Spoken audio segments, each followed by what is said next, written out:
have let's talk some real shit first. You're on YouTube, right? Hit the like, hit the subscribe. I'm one of those people who tells you to it. I don't have the little cute thing in the bottom that goes cling, cling, or whatever it is. So you're just gonna have to deal with my laziness. Anyway, I want to talk to you about some serious shit. So let's do Paradise 420 Story Hour. That light is like right on my head. Holy shit. I was wondering, like, why are you sweating right now? That light is beaming on you, baby. That's much better. Okay, that's much better. That's much better. Okay. So I wanna talk to you guys today about something that's been bothering me in a sense, but not altogether becoming the be all end all of my thought process.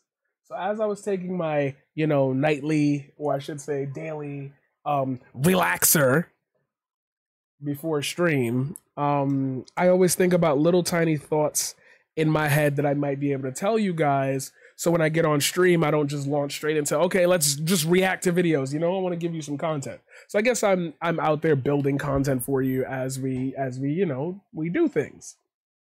So sorry, I'm trying to make sure that this audio stays well for this one because it's important. If you hear any differences in the audio, please let me know immediately. So what really got me, what really put me in a new space of thought was, I've made this joke before. Hey, I appreciate you. I appreciate you very much. Thank you. Yeah, I appreciate you a lot, brother. Thank you. 9999999. I was thinking about live streamers. Now, I have been saying forever on this goddamn website, I'm an OG, I've been around since before ever, And I know I've talked on the stream before about like the old beefs we used to get into, the old shit, the old people think war rooms now were a thing. You used to have YouTubers in whole group chats on YouTube preparing to take somebody down. It used to be bad back then. There was one thing that stifled a lot of creators back then that I feel like live streamers need a little bit of help with in adapting to now. I was thinking about the entirety of the Adriana Chechnik situation, which we're going to talk about later in the stream. I was thinking about TwitchCon as a whole. I was thinking about like cons in a whole, like Anime Con, Comic Con, like just all these cons, these conventions, these conferences.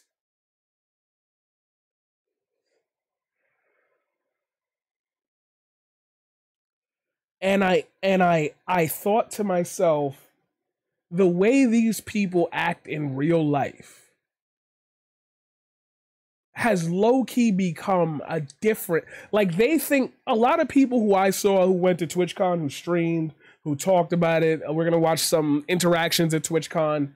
A lot of people that I saw, I felt like I could distinguish their real personality from what they were doing on Twitch. Sorry, I knew there was something wrong here.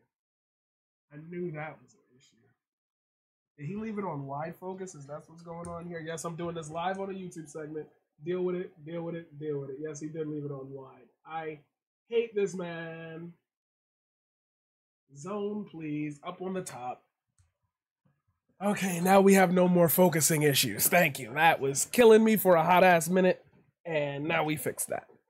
Okay. Alrighty. Yeah.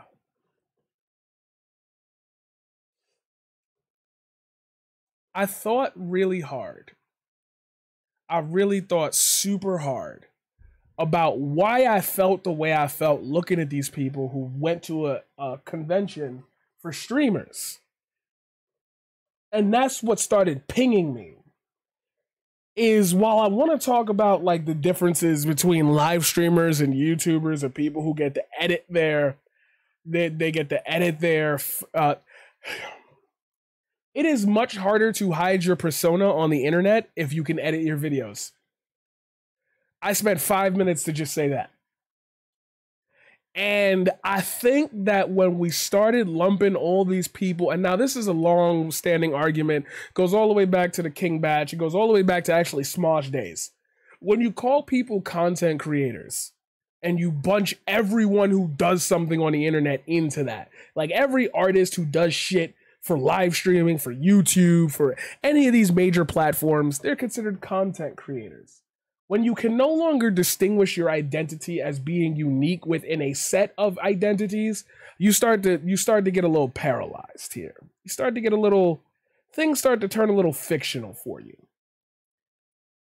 I was wondering why I was looking at these people and I'm like, yo, I've seen you on stream and you're dead ass trying to be that person in real life. And it just stunned me how like people talked as though they were like streaming. Like they weren't talking as though they were human beings. Everybody conversed, or I should say the majority of the people that I watched conversed like they were streaming in real life. Now, you might say, dude, they were all IRL streaming. That's what it's called. But like, that's what I mean. The you on the camera gotta be different from you in real life. And if it's not, I'm sorry. That's wrong of me. That's wrong of me. That's wrong of me. I'm saying this backwards. I'm getting to the conclusion before I've reached the hypothesis. But basically, yeah, when you play a character for too long, you become it. And it's like, so I've told people multiple times, you know, I've been in this for a long ass time. Y'all know me, like everything, blah, blah, blah. Like what you see is what you get. I'm like this in real life. They've been playing that character that I can see their moments where it slips off. And we're not talking about mask off. We're not talking about no racism and none of that. Just people, their natural interactions. I can see you like thinking about your chat when you're having a real conversation with a person. It's like, did you all go to an online fest to pretend to be online in real life? What the hell is this? Zwinky? The fuck are we doing here? But that leads me to a more important point. That's my jumping off point. That's the thought that got me to where I'm going here. I noticed very, very, very much that people don't seem to grasp the importance of understanding the difference between live streaming and editing / YouTube, Twitter, whatever content. Now, it might be easy for you to establish this difference in the comments that I see you're furiously writing right now as the obvious difference. One is a continuous process in which not only are you making content, but everybody is literally watching your every move, versus when you're on YouTube, you could be by yourself. You could take 2 days, 3 days, 4 days and put out a video and it lasts the same, has the same impact as if you streamed that day. If you want to create a parallel inside the definition. Creating parallels inside definitions is a really good place to start when you're trying to dissect a point and you don't know how to address either criticisms, counterattacks, and or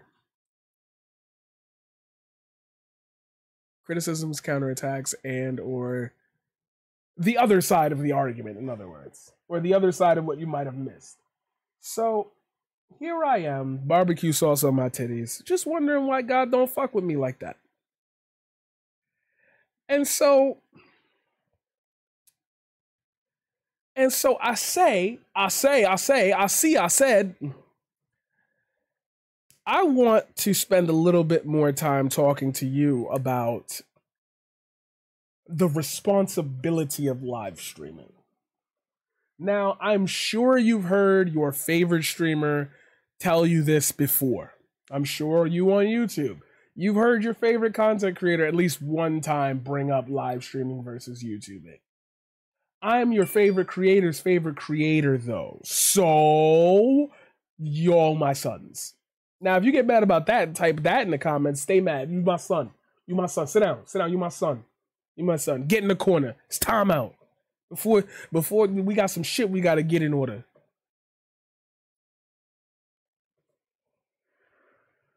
Get in timeout. Get in the corner. As long as you in my house, there's some shit we gotta get in order. Like, get in before them street lights go off or I'm flipping on you. That's Tay-Rock bars.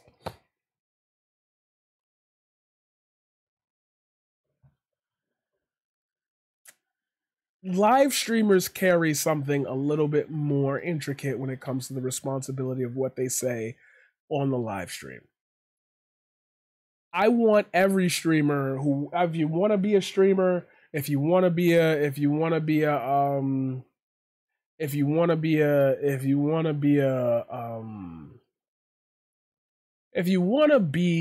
in the online space as a person who streams, whether you stream with your face, whether you stream faceless, if your content can be viewed in real time, you have an utmost responsibility to make sure nothing stupid come out your mouth. Assume at all times everything you ever say is being recorded. Assume that your biggest hater will spend 8 hours recording your entire stream, chop it up, and flip around all the words just to get you in trouble.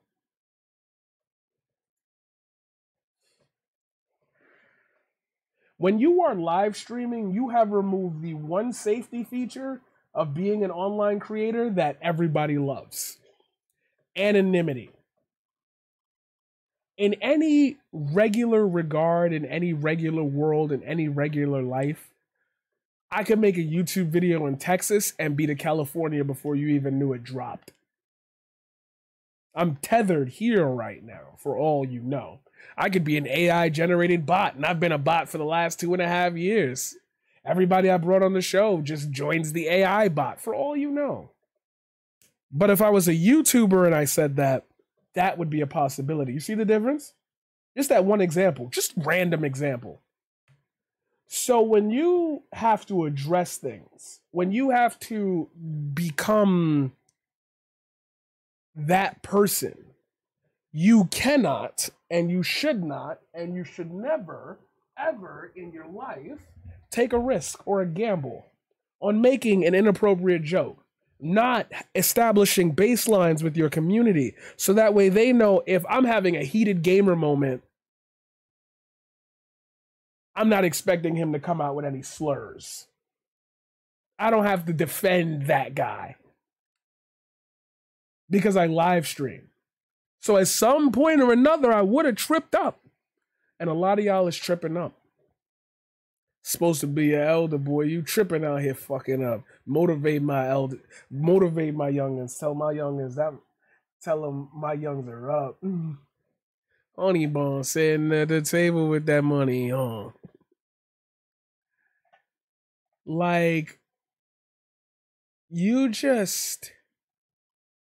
I want y'all to understand that there's just so much of a risk that you take every time you press start streaming. Because God forbid something happens while you're streaming. God forbid somebody doxes you, swats you. God forbid any of that. You have to react to an audience in real time. That's why I say sometimes it's all right, yo, if you got a negative personality, you know, you're just one of those people, this, that, I'm a troll, blah, blah, blah. That's fine. But what I'm warning you is that we don't get the opportunity to edit out our mistakes. We really don't. So now we got to carry that as a new burden. No other creator has ever had to do that. Oh, but Nicki Minaj, Cardi B go live on Instagram. Okay. They also drop albums. When you drop an album, we'll talk about it. This is who you are. Whether you want to pretend to distance yourself away from it or not, if I don't get that feeling that you are being genuine on stream, Like a creator that I talk to. Not that I talk to. That's wrong. That's wrong. I do not talk to this creator at all. Please do not associate. This creator does not know me. Cool kid from BX. Just launched a stream today, and he was like, "Yo, big drama. Somebody called me a scammer." He don't ask for money though. So who's he scamming? Some petty shit. Drama in other communities. But you see how little the drama is the character of the person. Not what was said on a live stream, because they don't bang like that. Because this is a clean area. Try to keep this area, these four. I'm gonna try to point at the Twitch ceiling just to make sure y'all see what I'm talking about here. Y'all see that? Y'all see that? Y'all see that? That ceiling? You see that wall that can't be broken? You see this right here? You see that? You see that box that I'm locked into? Y'all all see in this box?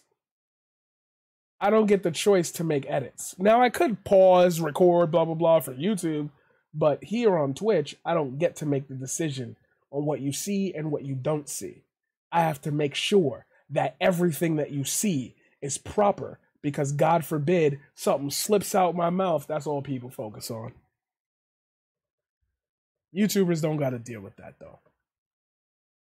Just like I'm a YouTuber, but you know what YouTubers have to deal with? You hitting this like, you hitting the subscribe, you hitting the bell to stay notified. That was a 10 out of 10. You got to give it to me. I'm the paradigm shift, and I'll see you in the next one.